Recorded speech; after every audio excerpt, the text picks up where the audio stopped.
Hello everyone, কেমন আছো তোমরা সবাই? আশা করছি ভালো আছো। আর আমি তো খুব ভালো আছি, কারণ হচ্ছে ঘুরতে যাব সামনে। তো তার জন্যই এসেছিলাম রিলায়েন্সে। একটা জামা যেগুলো তোমাদেরকে দেখিয়েছিলাম, তো সেগুলোর মধ্যে একটা একটু প্রবলেম হচ্ছিলো, তো তার জন্য একটু চেঞ্জ করতে এসেছিলাম। তো দেখো, চেঞ্জ করতে এসে কিন্তু একটা ব্যাপার হয়েছে যে জামাটা তো খুব তাড়াতাড়ি চেঞ্জ করা হয়ে গেছে, যেহেতু একটা জামা ছিল। শুধু জামাটা চেঞ্জ করে একটা ট্রাউজার নেওয়া হয়েছিল। আর দেখো কি হয়েছে বলো তো, হঠাৎ করে মামামের পাপা বলল যে কোনো প্ল্যান নেই, হঠাৎ করে বললো যে চলো একটু ফোন দেখে আসি। বা আমার কাছে তো ভালো ফোন আছেই ভিডিও করার জন্য মোটামুটি, বাট ওর খুব ইচ্ছা ছিল যে একটা আইফোন কিনবে। তো সেটাই দেখো আমরা এখন দেখছি আইফোন, কিন্তু আমি না একটুও বুঝতেও পারছিলাম না যে কিসের জন্য, হঠাৎ করে আইফোন কেন দেখা হচ্ছে। কারণ দেখো, দেখলেই তো একটা নেওয়ার একটা ইচ্ছা চলে আসে।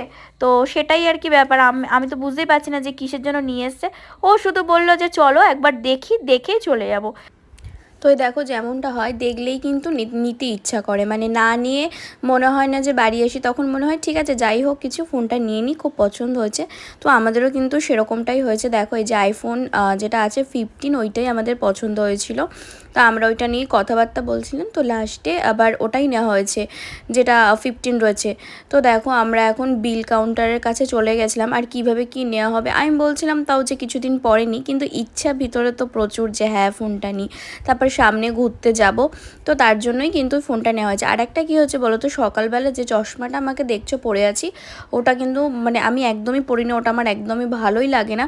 সকালবেলা মাম্মাম হচ্ছে চশমার যেটা আমি পরি সেটাকে দিয়েছে ভেঙে। তো সেটার জন্য একটু মনটা খারাপ ছিল যে চশমাটা যাওয়ার আগেই খারাপ হয়ে গেল, ভেঙে গেল, তো আর একটা নতুন চশমাও কিনতে পারবো না। বাট দেখলাম যে না, সেটাও হয়ে গেল। সত্যিই দিনটা আমার জন্য খুবই স্পেশাল ছিল, ভাবতেই পারিনি যে এতটা ভালো হবে। তো এই দেখো, এখন এটা আমরা নেওয়া হয়েছে, সেটা ওপেনিং করছিলাম।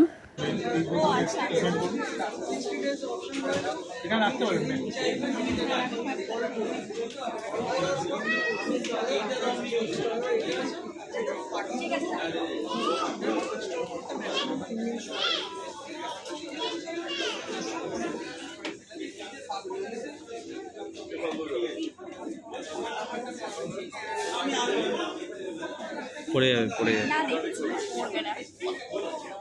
কংগ্রাচুলেশন।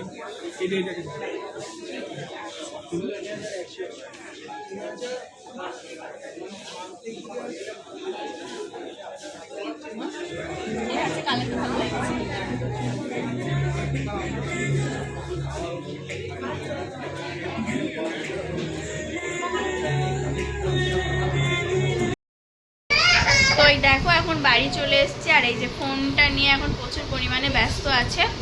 তো যাই হোক, চলো। Good morning friends. তো এটা দেখো পরের দিনকার ব্লগ, পরের দিনকে সকালের বেলাকার ব্লগ। তো সেই দিন অ্যাকচুয়ালি কী বলো তো, অনেকটা রাত হয়ে গেছিলো, আর সেইভাবে ব্লগ ভিডিও করতে পারিনি। আর জানোই আমাদের এখানে প্রচুর পরিমাণে ওই কারেন্টের প্রবলেম হচ্ছিলো শনিবার রবিবার যখন বৃষ্টি হয়েছিল। তো শনিবার থেকেই কারেন্ট যায় এরকম একটা ব্যাপার ছিল, তো ওই জন্য সেভাবে ভিডিও করতে পারিনি। আর এটা হচ্ছে রবিবার দিনকার সকালকার ব্লগ। তো এই দেখো, এখন আলু ভাজা দিয়ে মুড়ি খাবো, আর ওদিকে মাছ আর চিংড়ি মাছ এনেছে, তার সাথে চিকেনও আনা হয়েছিল। কিন্তু যেহেতু সানডে ছিল, আর কি হয়েছে বলো তো, এই মাছ আর চিংড়ি মাছটা তুলে রাখা হয়েছিল, চিকেনটাই রান্না করা হয়েছিল। আর এখন এই দেখো, আলু ভাজা ডিম ভাজাও করেছিলাম। তো আমার শুধু আলু ভাজা দিয়ে একদম ভালো লাগে না, তো ওই জন্য আলু ভাজা আর ডিম ভাজা দিয়ে আমি মুড়ি খাচ্ছিলাম। আর এই যে মামা আমার পাশে বসে একটু একটু খাচ্ছিল আর বদমাইশি করছে, এই আর কি। তো চলো, ব্যাগ ফ্যাগ কিছুই গোছানো হয়নি, কারণ আগের দিন কারেন্ট ফারেন্ট সেরকম ছিল না। তো এই দেখো, এটা আবার সন্ধেবেলাকার ভিডিও শ্যুট করেছি। কি বলো তো, পুরোপুরি ভিডিও না সেরকমভাবে শ্যুট করতে পারছিলাম না, কারণ প্রচুর পরিমাণে কাজ ছিল। কোথাও বেরোনোর আগে জানোই যে অনেক রকম কাজ থাকে, তো ওই জন্যই আর কি যেটুকু যেরকম পেরেছে তোমাদের সাথে শেয়ার করছি। আর এই দেখো, এখন হচ্ছে সন্ধেবেলা, ও ম্যাগি বানাচ্ছে, ও নিজের জন্য বানাচ্ছে, আমাদের জন্য হয়েছে আলাদা রান্না, আমাদের জন্য হয়েছে বেগুনি। এই দেখো, সন্ধ্যাবেলা হয়েছে মুড়ি খাওয়ার জন্য এই যে বেগুনি আর পেঁয়াজি হয়েছিল, বাট ও এগুলো খাবে না, ওই জন্য ও বানাচ্ছে হচ্ছে ওর জন্য ম্যাগি। আর এই দেখো, আমাদের সকালে চিকেন হয়েছিল, যেটা তোমাদেরকে বললাম, মাছটা রেখে দেওয়া হয়েছিল, আর এই যে চিকেন হয়েছিল। তো চিকেন দিয়ে আমাদের রাতেও হয়ে যাবে। হাত দিচ্ছে দেখেছো? একটা হাত দিয়ে একটুখানি নেবে, একটুখানি দাও, একটা ছিঁড়ে সব দিয়ে দিয়েছো? না, ফেলে দেবে। ভর্তি আছে, ভর্তি আছে, পাপা নিয়ে নিক, তারপর তোমাকে দেবে। পাপা নিয়ে নিক, দেবে, পাপা ডাক দেবে। তো ওই দেখো এখন চলে এসেছি ঘরে, বিছানাগুলো গুছিয়ে নেব, কারণ জানোই সেইভাবে কোনো কাজকর্মই হচ্ছিল না, যেহেতু মানে আর সানডে করে কি বলো তো, ওরা যেহেতু বাড়িতেই থাকে তো সেইভাবে হয় না। আর একটা ব্যাপার কি বলতো, সানডে ঝড় হয়েছিল সেটাও তোমরা জানো, তো ওই জন্য না যতই মানে বিছানাটা ঝাড়ি না কেন বারবার নোংরা হয়ে যাচ্ছিলো। ওই যে জানলাটা যেহেতু খোলা ছিল, পুরো নোংরাগুলোই ঘরের মধ্যে ঢুকে যাচ্ছিলো। আর কি বলতো, জানলাটা বন্ধ করে রাখলেও কিন্তু প্রচণ্ড পরিমাণে ঘরটা গরম হয়ে যায়, তো ওই জন্যই জানলাগুলো খুলে রেখেছিলাম। আর দেখো তোমরা দেখতেই পাচ্ছ কত জোরে জোরে হাওয়া দিচ্ছে, পর্দাগুলো নড়ছে এরকম একটা। তো সে আর এসিও চালাতে পারছি না, যেহেতু বাইরে ঠান্ডা ওয়েদার ছিল, তো ওই জন্যই খাট 50 বার ঝাড় দিলেও পরিষ্কার হচ্ছে না, মানে একবার ঝাড় দিচ্ছি তারপরে আবার নোংরা হয়ে যাচ্ছে। তো যাই হোক, চলো ভিডিওটা দেখতে থাকো আর আমার সঙ্গে থাকো।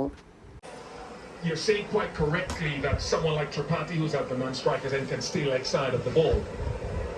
Because you're looking at this instance, which was the last ball. The one before was a scramble scene that went across. So if anyone, I know it's Markram on strike, is staying leg side of the ball, you can scramble the scene, push it a little bit wider, and look to bring the outside edge into play because the batter is standing further on leg stump.